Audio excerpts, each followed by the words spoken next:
Hi, I'm Dr. P.K. Hajra from Kolkata AMRA Hospital. And today I'll be speaking on his bundle pacing or little lower down, that is left bundle branch zone pacing, septal pacing, or you call it LBB area pacing. Now in heart failure, the QRS is very important. And once you have a patient with heart failure with reduced ejection fractions or improved ejection fractions, mildly reduced ejection fractions, plus minus CKD, drug intolerance, or drug defaulters, sometimes it's much more easy to initiate and accelerate or titrate many of these drugs like beta blocker if you have a device in situ. Many of these drugs work synergistically like ARNI, beta blocker, MRA, and SGLT2.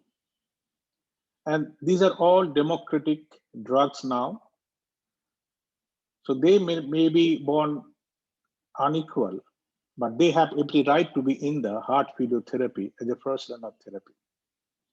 Now, in spite of drug therapy, some people may need a device.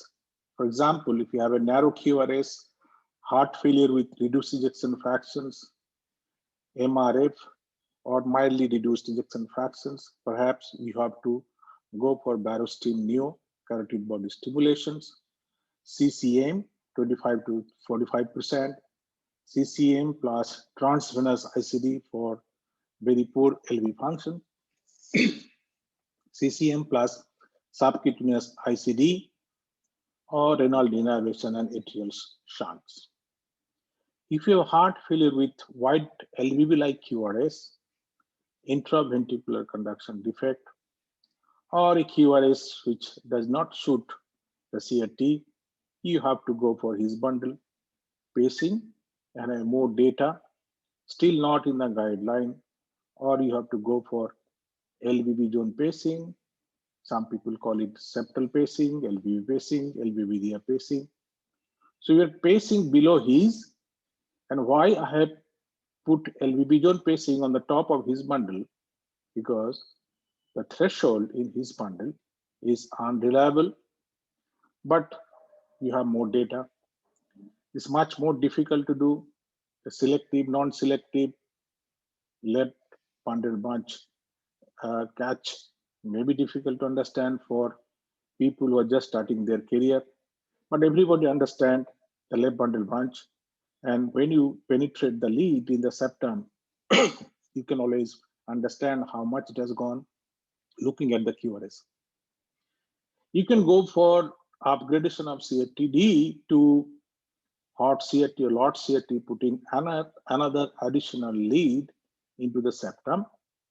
If you have AF and heart failure, you can always go for ablation and LVB zone pacing, ablation plus his pacing, Barostim Neo, and this is the area where CCM works, cardiac modulation works from impulse diagnostics. And if you have paced QRS with reduced ejection fractions or pacing induced cardiomyopathy, you have to go for CRT or LVB zone pacing or his CRT or hot CRT. Now, with that background, if you go further, like there are many devices which may interact with your CCM and SICD. Some people get this kind of storm and their ejection fractions go down. Now we have many wireless devices like subcutaneous ICD, we have EV ICD, micro pacemaker. So some of these patients definitely develop heart failure later in the time. Now, any pacing, whether you go from left or right, whether you go from CCM to CRT to CRTD, or conventional pacings, like many pacing can be done with just one lead, and it will be a kind of replacement to your CRT. For example, in atrial fibrillations, if you have AF ablations, or if you have AF with complete heart block, or AF with very reduced ejection fraction, just putting a lead in the septum and LVV zone pacing can improve their heart failure. And many times you have to upgrade your double chamber pacing, like pacing induced cardiomyopathy, into CRT or LVV zone pacing. Now, in CRT, the entry of your lead through the existing lead or existing channel may face difficulty because of fibrosis. So perhaps you have to puncture subclavian vein. You can take help of angiogram. You have to dilate with 8 French or 9 French sheath dilator. Then you can advance your PLI sheath. If you advance your PLI sheath with resistance, and there may be a kink, and you may not be able to penetrate the subclavian vein through fibrous tissue until unless you have some other facility like laser and you extract those leads. If you have a de novo cephalic vein, then it's much easier. So once you give this kind of incisions, and what you see a yellow line, a fat line, and you have to go deeper and deeper. You have to remove those fats by dissecting those fat out or rub with a gauze so that the fat disappears and the blue line of the vein appears. So once you have a blue line of the vein, if it is very large vein, you can introduce your ICD lead. You can use 4 PLI after just putting one wear. So put one wear of PLI, then remove the PLI.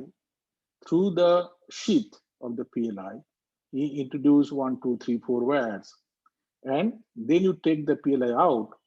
On each wear, you can introduce 3 PLI separately, sequentially, and you'll be able to do most of the cases. Now, if you cannot find the cephalic vein, you can always go for your traditional subclavian puncture. Now, the problem is subclavian puncture sometimes can give rise to pneumothorax. So you have to understand the anatomy. Now, in the clavicle, if this is the clavicle line, if this is the neck side and this is the leg side, if you have a clavicle like this, with position of the hand, clavicle may change. The artery lies on the top of vein. So artery will be here, the vein will be here. So once you introduce your one of the lead to that vein, you may not be able to penetrate or advance another lead. So perhaps you can split this vein thoroughly so that your next sheath can go easily on a wear. Now, if you have a very large vein, these veins are very tough and you may not be able to introduce 3 PLI sheath through this tiny vein, and there may be resistance. So if it is a large thick walled vein, you please slit this vein as long as possible, as deep as possible. Now, extrathoracic subclavian vein punctures is a very nice way to think. Now, this space, as I mentioned, like if you feel resistance, and if you pass through this resistance, there may be chance of lead damage, lead break, lead fracture, and this can be devastating in pacing dependent patients. So this area is very nice area to go for extrathoracic puncture. On the fluoroscopy, if you go a little bit of caudal, then this area widens and you should not cross the border of the first rib. If you cross the border of the first rib, you are actually entering into the lung zone. There is a high chance of pneumothorax. So this angulation sometimes is very important to have a clear-cut visual zone of extrathoracic puncture. Those who are familiar with extrathoracic puncture, they can go for extrathoracic puncture. So the complication rates comes down if you go for extrathoracic puncture. You can take help of a wire or existing lead or an angiographic silhouette, a roadmap for your puncture. And this is the area where you penetrate, but in conventional subclavian puncture, so they have to go below that rib, and usually puncture is here. So this subclavian puncture can prevent pneumothorax and subsequent complications of diabetes. So once you do that, then if you are doing his bundle or LVB zone pacing, you have to understand that the understanding of the QRS, the morphology of QRS, the LVAT or W pattern is very important. So this jumper cables can be connected to your EP system, take help of the technician. You can do that LVB zone pacing or LVB pacing on simple ECG. You can attach a 12 lead ECG machine by your side, decrease the filter as low as possible. Then you can go for 50 millisecond speed. Always focus on V1. So V1 should be here on the patient chest. The rest of the things are not that important. So V1 is the lighthouse for LVB zone pacing or his bundle pacing. Now, this analyzer is very sensitive. If you attach this cable, like you put the red cable in the skin or to artery forceps. So the crocodile is almost always fixed, and rest of the procedure is done on unipolar mode. Now in atrial EGM, you reduce the filter and you connect to the atrial port so that it has got more sensitivity to QRS and it is better visible. So these are the things you can go for. Maximal gain setting 0.5 millivolt at 50 millimeter per second sweep speed. Printing on the paper may show his signal better than PSA monitor. The technician should periodically print and monitor his signal to help implanter. So you can have intermittent ECG and you should have a print to look at the QRS configurations. Consider mapping his using the lead in the unipolar configurations while mapping with C315 his sheath. Gentle clockwise rotation will point the lead towards the superior AV septum and more towards the RV region, and counterclockwise rotation will direct the lead towards the mid to posterior septum and atrial region. Now this his Purkinje is not like not a line. It's a cloud, a tree, and you have a solid root, then arborizations, the branching. There are millions of cells connected to this system. So you can start here, you can start here, you can go there, you can start here, you can start here. So if you have a block here, infrahisian block, you have to go here, that is LVB zone pacing. Now the EP people will tell you, those who are more conversant with this technology, where to go, how to go. But those who are familiar with conventional pacing, you just enter the RV and you see the ectopics, and then you advance your sheath into the RV. Sometimes it's very difficult to move the sheath into the RV with the dilator. So what you do, you have a PLI, then you have this sheath, Medtronic sheath. Now this sheath of Medtronic is not steerable right now in India, but in future, the steerable sheaths are coming. And this steerable sheath will help you to enter where you want to go.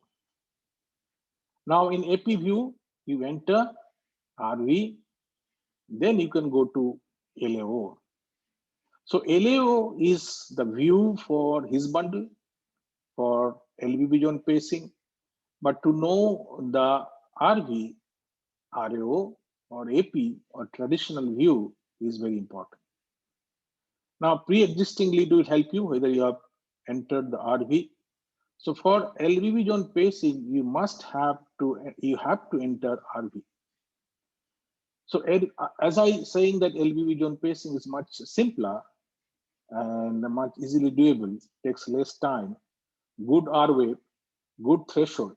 So those people who are dependent, like complete heart block, sinus bradycardia, or high-grade AV block, he should never try his bundle because that is not going to give a long-term threshold guarantee. As you have seen, this Medtronic lead is styletless, is very tiny pediatric lead, and it enters into that sheath. And in this sheath, you have seen there is a port for injection. So if you have the lead placement correctly, you can use this port for injection of the contrast. You can flash with saline. While you are injecting, you have to put your thumb on the lead port, then only your dye will go forward. So attach 5 cc syringe, go to LAO, do the septogram. You can do the RV angiogram also a little bit by injecting this dye through this port, the knob port, the side port. Like any other balloon, the side port is meant for the inflations and the main port is meant for the guide wire passage. Intermittently, you can develop thrombus, and sometimes these thrombus can go into the RV. This is especially seen when you are removing the lead and you are removing the tissue from the lead and going again. That takes little time to prepare the lead again. And in this time, in the sheath, there is a formation of thrombus. You can go for irrigations, but once you keep the sheath flushed and intermittent saline flush, you do not see thrombus. So this irrigation of the sheath is important.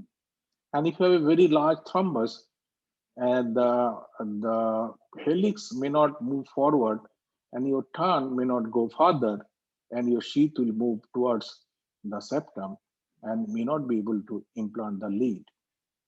So the frictionless movement of the sheath is very important, and you should avoid the frictions, the kinking of the sheath. If you have a kinking of the sheath, you will never be able to deliver the force or the turn where you wanted to deliver.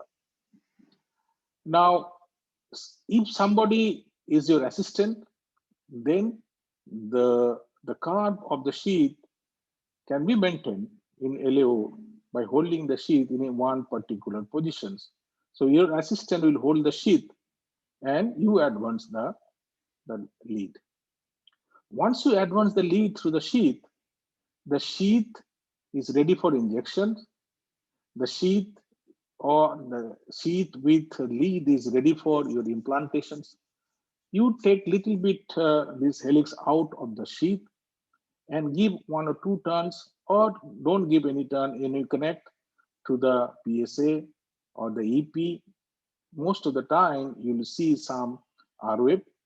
So that means you have come in contact on the right side of the septum, the RVB side of the bundle branch, and you can start from here.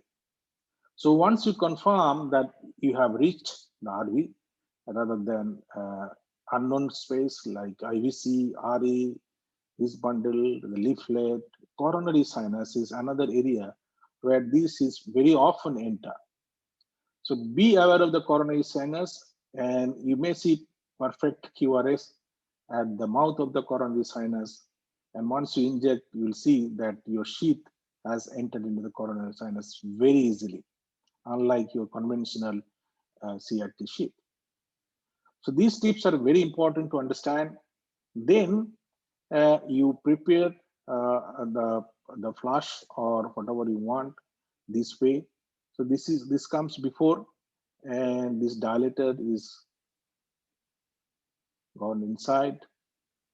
So once you move this dilator, the sheath loses its curve, becomes straight, But once you remove the dilator, the, the memory of the sheath comes back. If you enter from the left, there is no problem. If you want to enter from the right, there may be a problem. So we have done some cases from the right. Usually it is possible, but in many cases, you have to apply a special trick. You have to give more carb at the subclavian, like if you're going from here, then it comes like this, right angle. You have to give a right angle carb in the sheath. Usually this memory is preserved, but in many cases, this non-deflectable sheath may be a difficult, may face some difficulty, but most of the time it is possible with manipulation. So that torque of the sheath has to be maintained as long as you are not screwed deep enough. So if you leave this torque, then there is a chance of dislodgement of the helix, and the directory or the trajectory of the helix may be not perpendicular. It may go towards 1 o'clock, may go towards 5 o'clock, and you may damage the helix. The helix can rupture, the helix can break, and your helix may stay there and the whole thing may come out. And you have to use another sheath, another lead. Usually Medtronic, they bring two sheaths, two leads. So when you start your program, you may require two sheaths and two leads. But now we are doing some cases with Biotronic, Abbott lead. These are much more robust and stylet driven. Now, next step is your connections. Most of the time, we do see a unipolar potentials, R-wave sensitivity, and the QRS. Now, once you are done with the case, then on the tip of the lead, you have two poles. One is your distal thin, and you have these bipolar connections. So you can start with unipolar, like black on the tip, red on your ring, or you can put black on the tip, red on the tissue, or you can have this anodal capture by having black on the ring and the red on the tissue. I repeat, anodal capture, red on the ring, and black on the ring and red on the tissue. So you have to understand the length of the lead thoroughly to understand how much inside you have gone.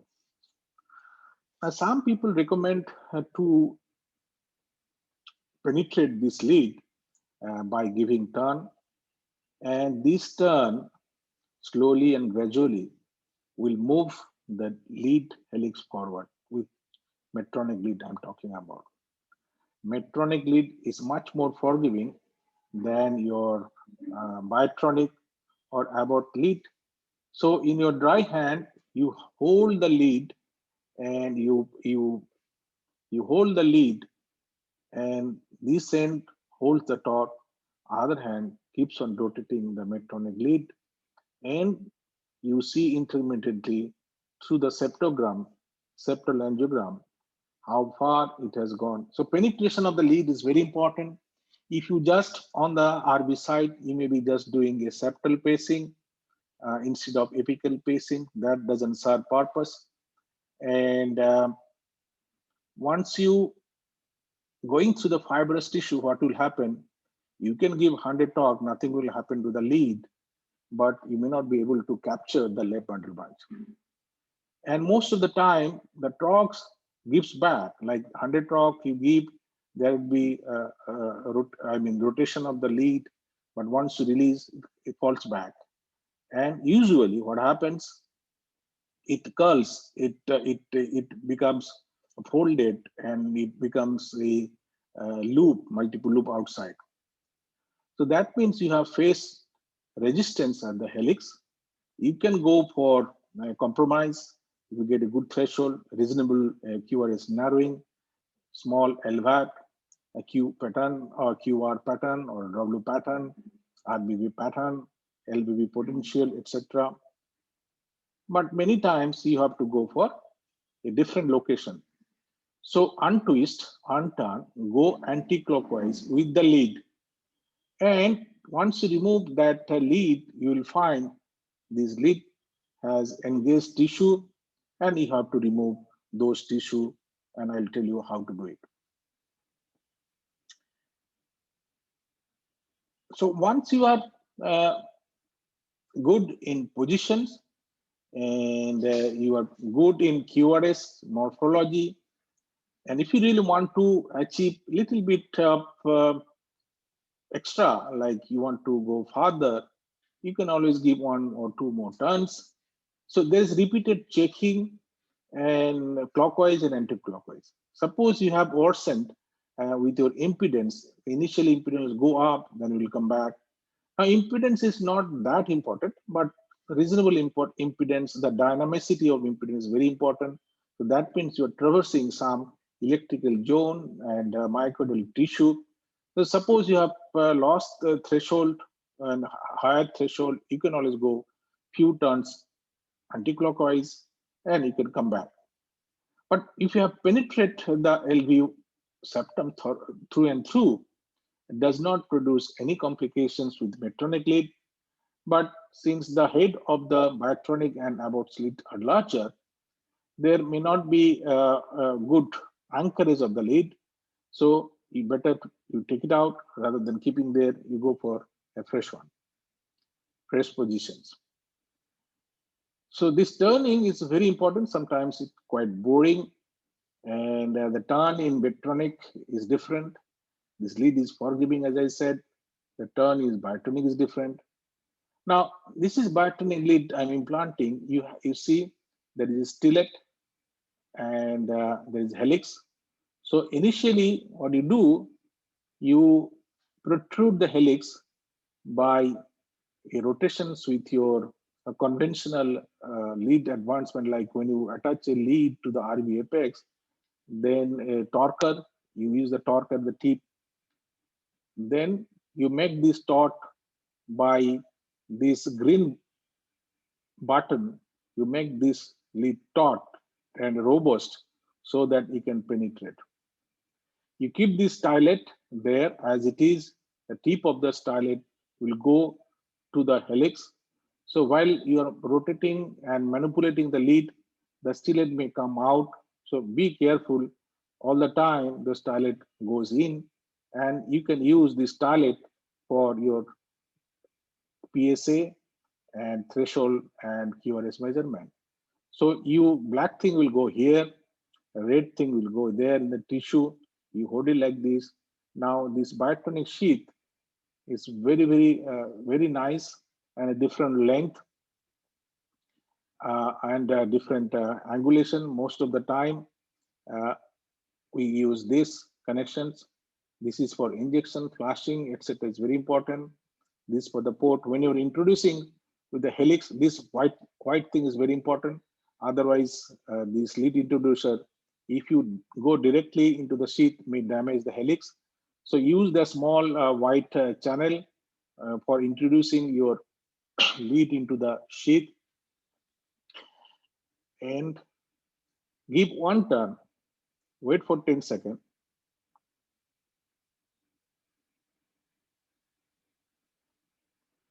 So you keep on turning slowly, maybe 8 to 10 turns. Then your Biotronic lead will proceed forward.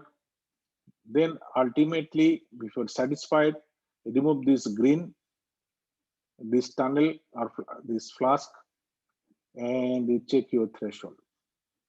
Now again, as long as the stellate is inside, this lead wouldn't be damaged, but never try to rotate lead body without stellate.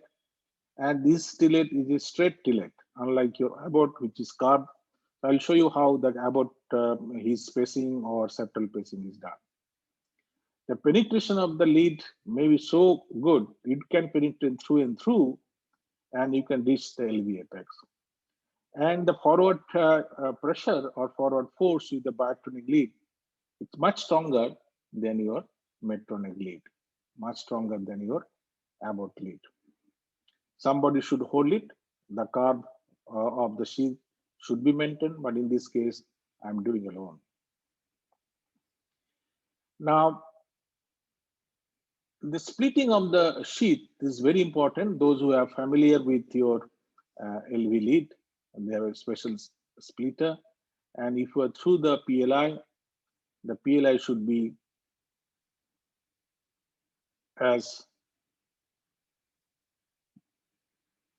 removed first, or you can keep the PLI. Now, the problem with Medtronic lead is since it doesn't have a stillet, you cannot push the lead forward if you have removed the PLI. If you have PLI, and then you can push the sheath if you're losing on the loop. Unlike CRT, the removal of the sheath is very easy with your Hisbundle or Medtronic sheath. So it's just like one movement and speed the sheath. If you stop in between, you can always use a small scissor and much more forgiving. So you hold the lead with the slitter in one hand, right hand, and see under fluoroscopy.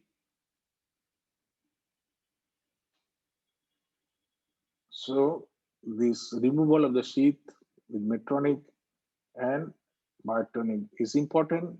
It is not required for Abbott sleeve. Now, this is 4 French, lumenless, bipolar, helical screw is out. And once you damage the screw, the mechanism is lost, MR conditionals. This deflectable thing is coming, different shapes, delivery sheets, and primary, secondary cup, you have to understand. And now, this is 9 French introduction, usable length 30, 40, and 45, inner diameter 5.7 French, the sheath outer diameter is 8.4 French, so take 9 French. Valve, no. Manipulations, hydrophilic coating, no. Yes, it is braided.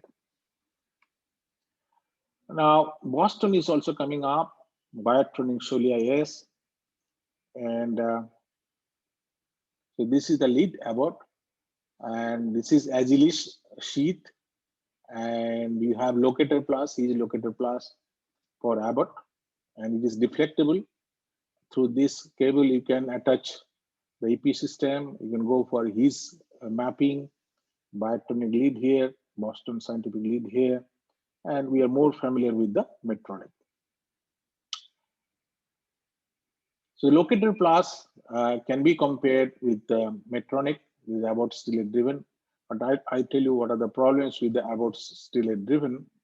And you have to know where you want to go. So this location of or anatomy is very important, especially in a post-operative heart, displaced heart, post-CABG, post-CRT, or very large heart. You can use contrast, like if you are injecting contrast with the helix in or the sheath in, that will not abort on the RV wall, that is not cause any perforations. If you're using the Abbott, there is no sheath with the Abbott. So what you have to do, you have to inject through the atrial PLI after removing the dilator with a multi-purpose. Sometimes in Abbott, you have to use 3 ports, one for securing the your capture, like when we do this conduction system pacing, you can develop complete heart block or asystole. So if you have a temporary pacemaker, fine, but most of the time it is not required.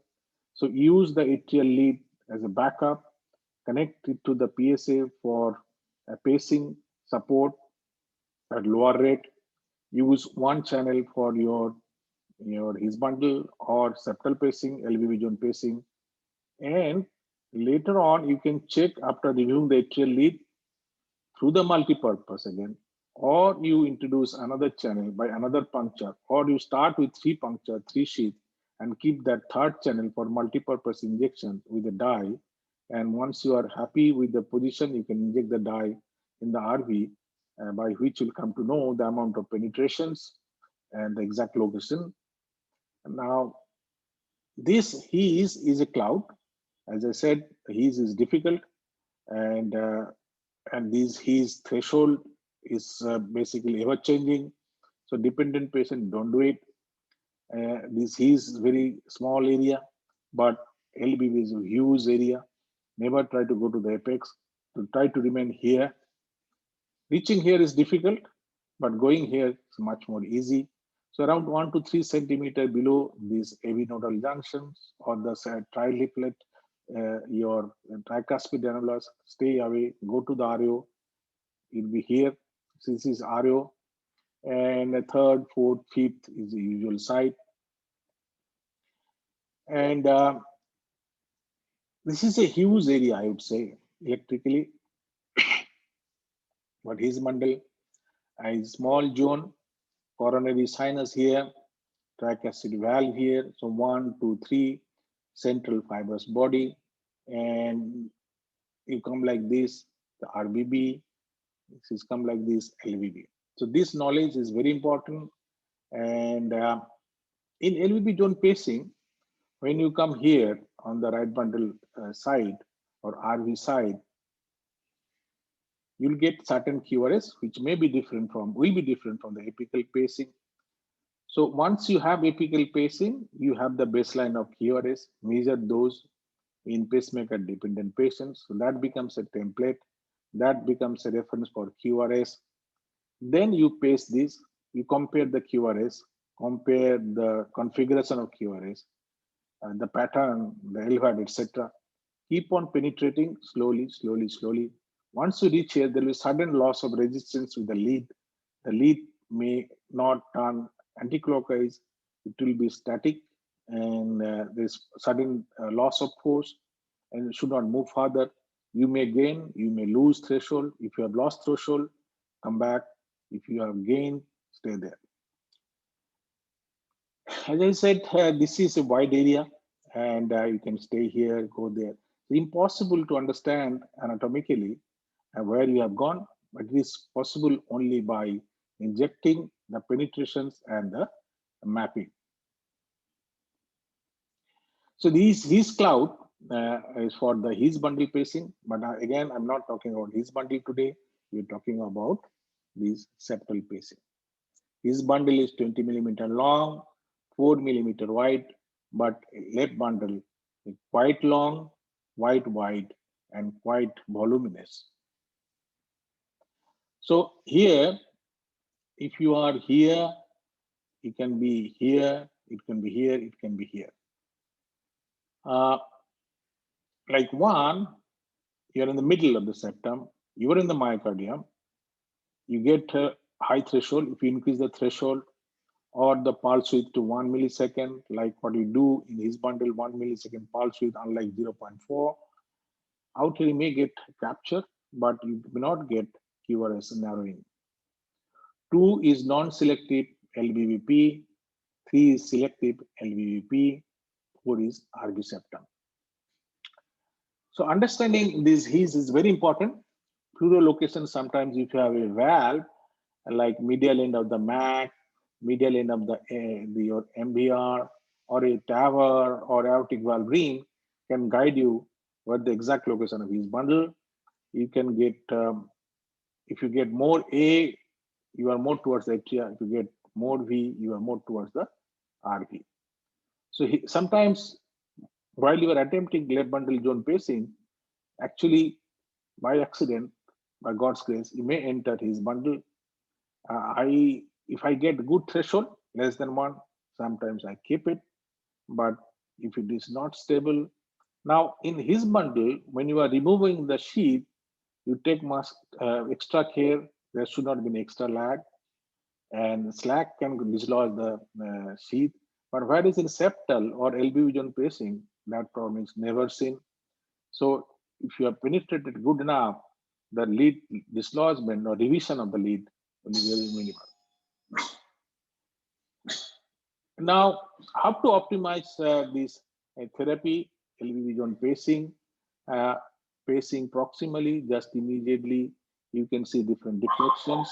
So depending on the uh,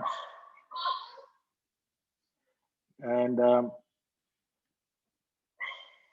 if you have this kind of configuration, like on injections, if you see the septum is like this and it is penetrated,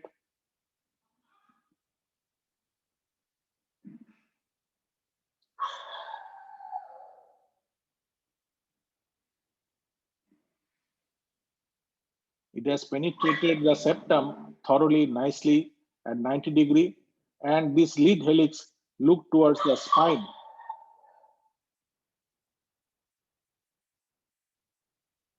Out here,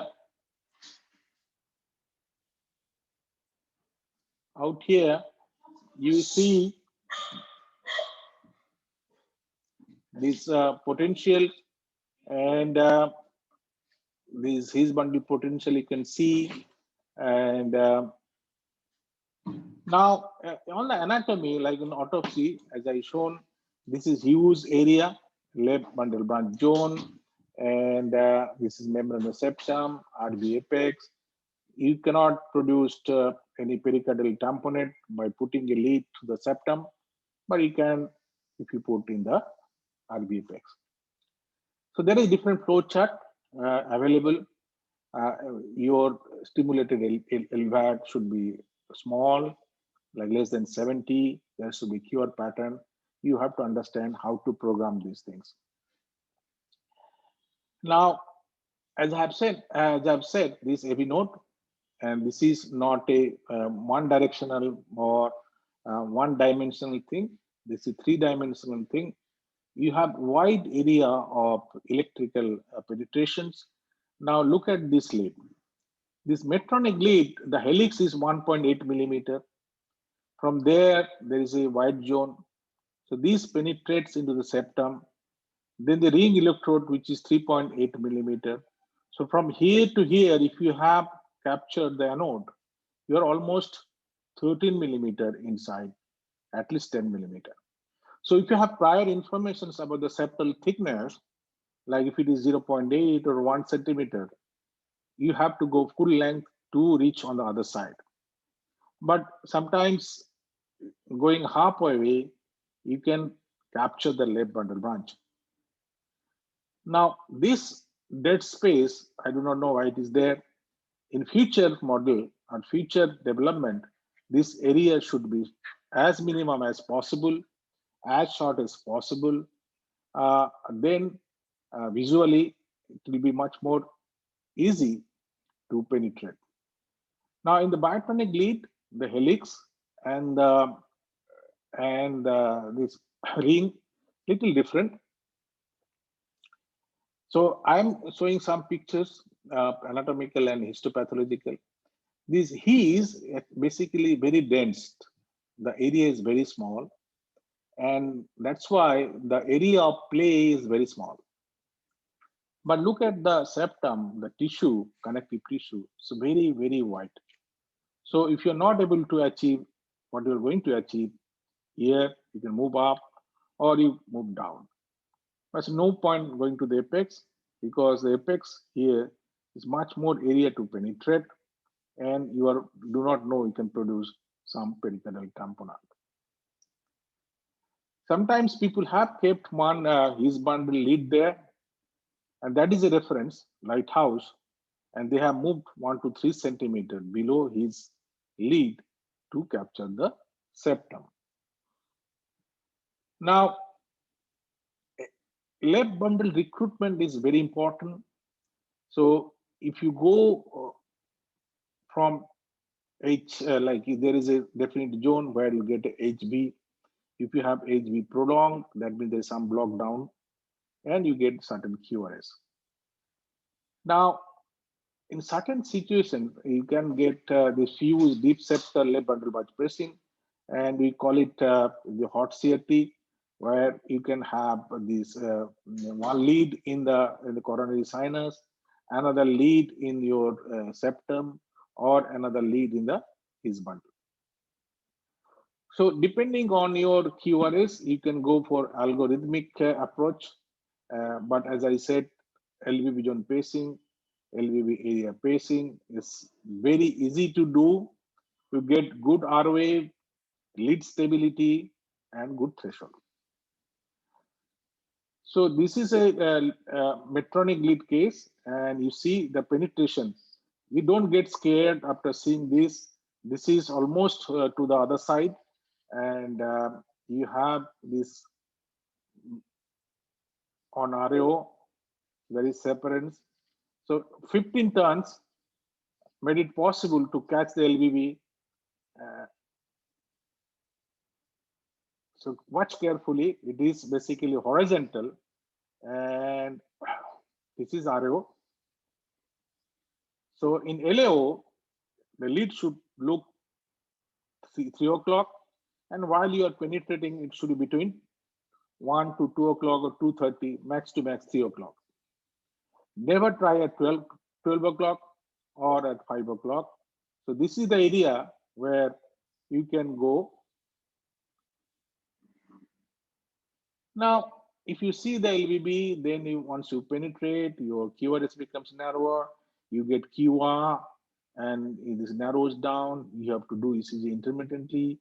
And there sometimes you can see this kind of early potentials, and QRS narrows down, looks like WPW syndrome. And this LVAT can be seen. Left ventricular activation time from here, spike to here, should be as small as possible, at least 70 to 85 acceptable, but below 70 or 65 is the best. In this, you see there are two leads, and one has penetrated, one is at the his bundle, and on the CT scan, you see the lead had reached almost to the other end without any complication.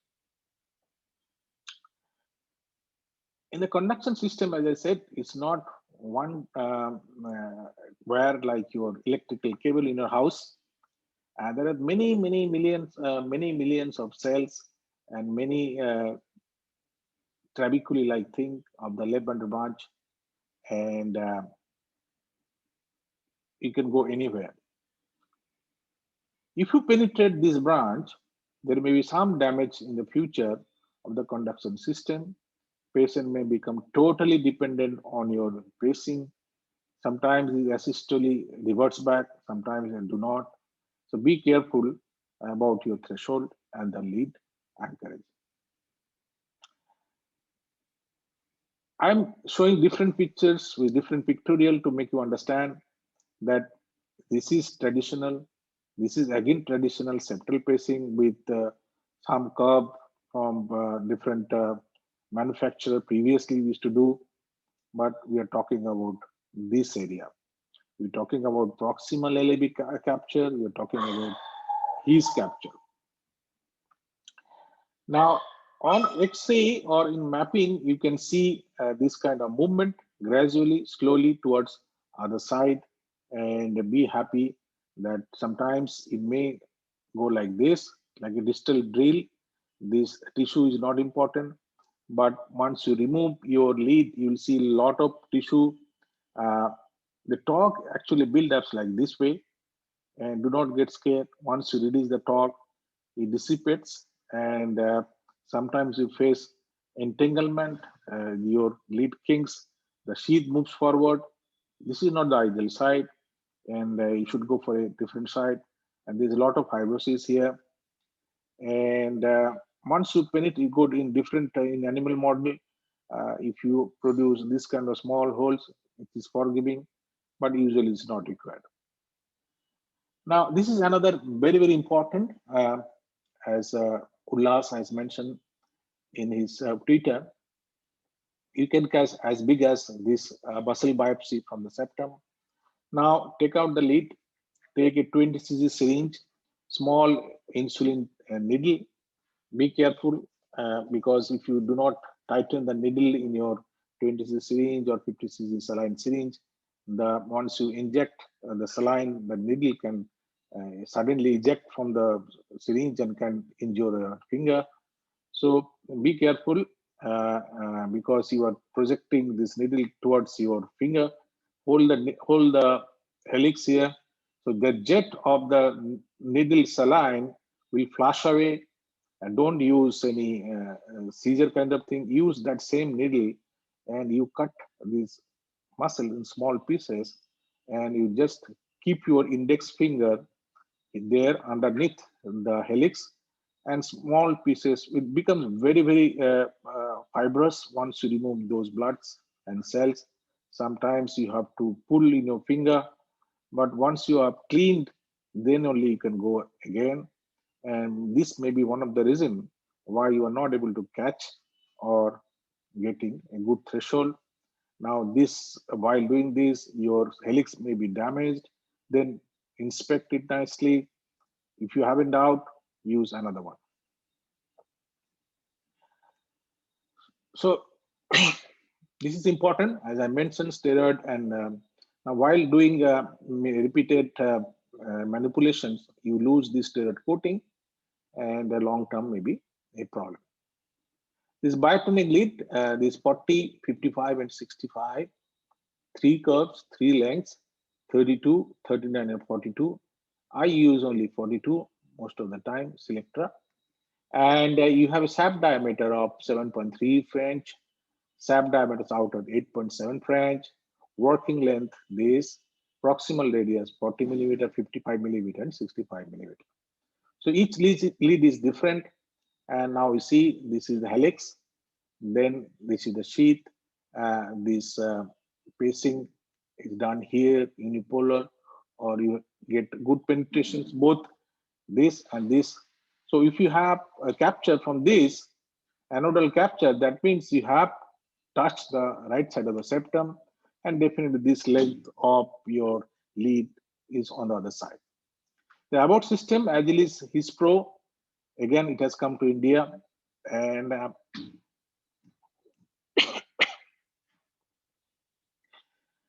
so in LB pacing, lead should look at 2 to 3 o'clock, and W pattern I mentioned. V patterns, second V should be more, and it gets more prominent as you go deeper. Good threshold. Keep in mind that 1.8 millimeter is screw length and ring electrode. As I said, the TAVR here is the His, and it can help you. This valve can help you. Complete heart block, post AVR, and these are the markers. These are atria. His, this is line 1 to 3 centimeter, 1 to 2 o'clock positions on your RAO. So please remember your clock position. If the sheath advances, swings back, buckling, fibroseptum, sheath resistance, or a kink in the sheath, take it out, go for another positions. W pattern in B1, 2 more than 3, AVL more than AVL, AVL discordance, but external validity or internal validity has not been done. Most important is your position, threshold, narrowing of the QRS, and the W pattern V1 and LVAD.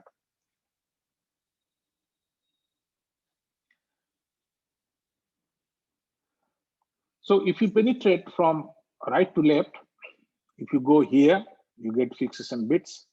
If you go here, you get this QR.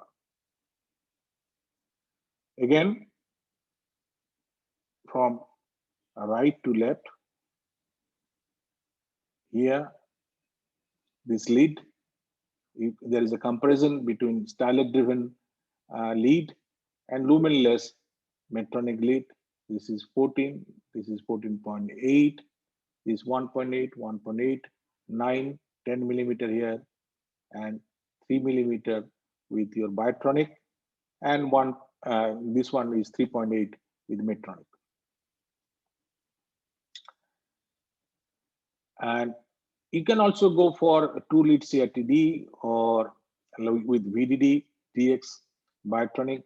Instead of putting another lead in the atria, you use a VDD lead and VDD ICD lead, and put one lead in the coronary sinus or one lead in the left bundle branch loop. Now, this understanding of the keyword is very important. The B1 is most important. This notch is important, and it also changing. And I mentioned about this. I have mentioned about this screw bits, most important LBB capture, its lead, LBB lead, hinge point, Alchem sign. Now this LVAT is very important. 72, 72, 72, 90 milliseconds. So if you have worsened on LVAT, should come back or move forward again. So AVL, AVR, lead 2 and 3. Most of the time, it is not that important to look into other. But if you get everything, it is good. 65 LVAT from here to here, 65, 93 is bad. So try to achieve some extra turn or back turn will improve or may deteriorate your LVAT.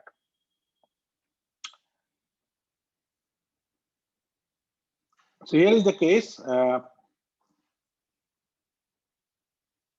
Look, penetration is not great, and you have to change. This is we have try to locate the his from femoral and two pacemakers on a pre-existing. We could achieve the his bundle capture, and patient did well. Again, you protrude the helix little bit here.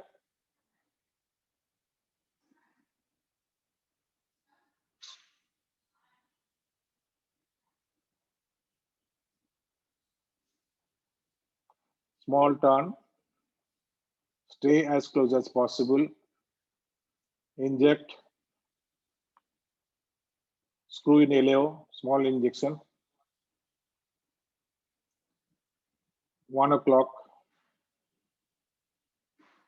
RAO. So you have to toggle between RAO and LAO sometimes.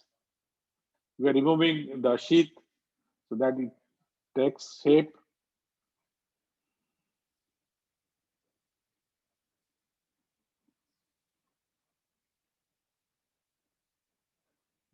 Lead is looking at 2 o'clock. Slit it and remove it. Post CAVG.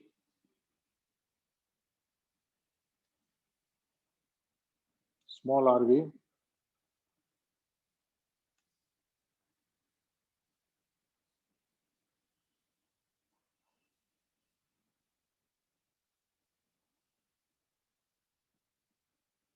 First attempt.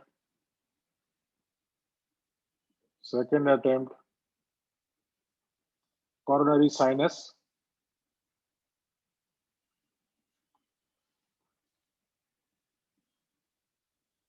This is 0.7 threshold acceptable. So lead slack is important for his bundle. It's not that important. And this, as I said, 1 to 2 centimeter. It varies from person to person. LVAT, this potential is important. The keyword is very important. This notch is important. So you will gradually learn these ECG complexes, do a post-op ECG, post-op chest X-ray, and if you have a doubt, you can go for direct RV angio to understand the septum.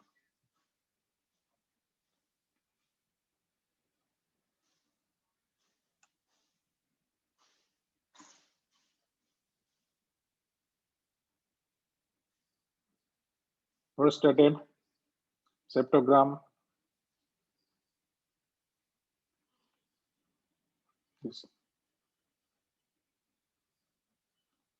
This is anode, this is helix.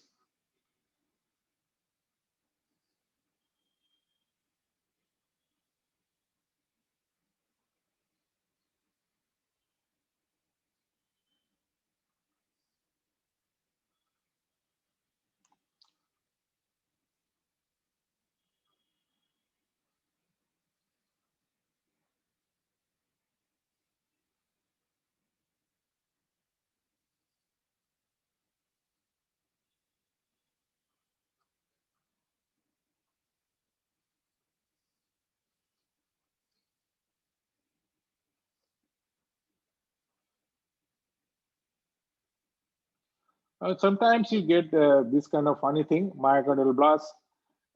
This is too much inside, but nothing happens. And it's very good threshold, a very good QRS, and be able to finish with the stipulated time. And this is how we do our cases. And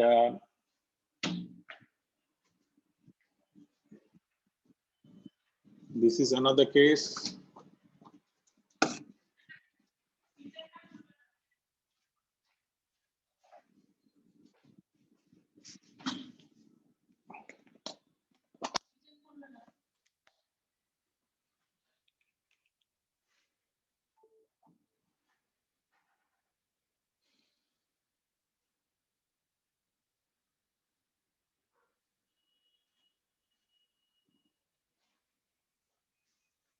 This is another case, failed CRT.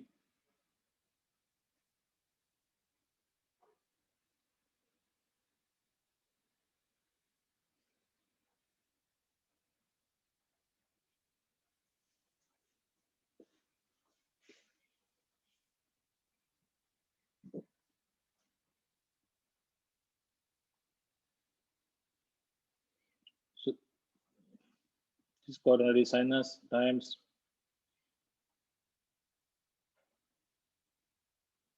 So these understanding of electrophysiology is very important. Stop rotating when you are done. Impedance is not that important.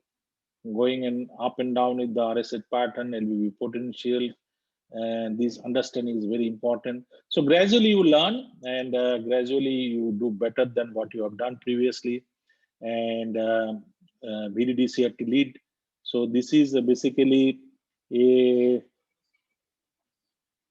new concept in India.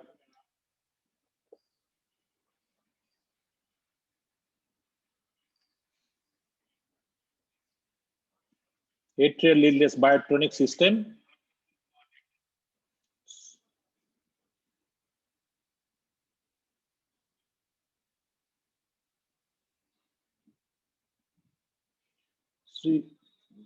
So this is a biotronic lead.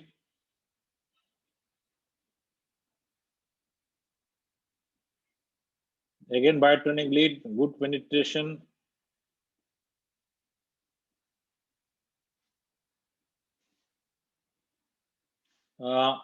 This is with the Boston lead, and this is not so good. We have used this His locator from Abbott, and you have used Boston lead with Abbott locator.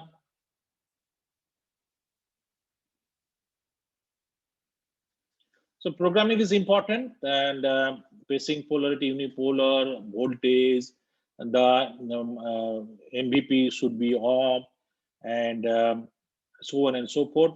You better go through the literature, and sometimes you have to keep a backup lead if you're not good with the threshold, especially with your His bundle. Follow up, very good. EGM, as I mentioned, unfiltered, sweep speed 50, A, His, and QRS. Again, this zone is important here. This Parikshit Sharma. You can see the lead position here in the CT scan.